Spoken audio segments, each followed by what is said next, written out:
Arxada mədəniyyət sarayı var. O mədəniyyət sarayının mədəniyyətdən başqa nəyə qulluq eləyir, o bəlli deyil. Bu görüntüləri iyun ayının 14-ü Hövsanda çəkmişik. Kadrlardan da məlum olduğu kimi park yararsız vəziyyətdədir və sakinlər şikayətçidirlər. Ərazidə bizə yaxınlaşan və özünü bələdiyyə əməkdaşı kimi təqdim edən bu şəxs isə Parka Mədəniyyət Nazirliyinin nəzarət etdiyini bildirir. Biz elə məsələni aydınlaşdırmaq üçün Mədəniyyət Nazirliyinin mətbuat xidməti ilə əlaqə saxladıq. Cavab olduğu kimi təqdim edirik.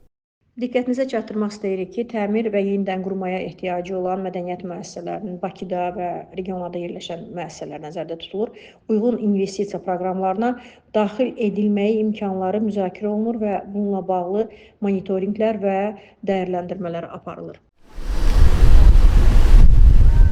Bu cavab ümumi olduğu üçün bizi qane etmədi. Buna görə də yenidən mətbuat xidmətinə sorğu ünvanladıq. Lakin 2 gün keçməsinə baxmayaraq bizə geri dönüş edilmədi. Görünür Mədəniyyət Nazirliyi mədəniyyətimizin keşiyində durmaq əvəzinə sadəcə adındakı mədəniyyət sözünün keşiyində durur. Parkda olan mədəniyyət ocağı isə ərazisi ilə birlikdə xalqa xidmət etmir. Hər halda mövzunu nəzarətdə saxlayacağıq.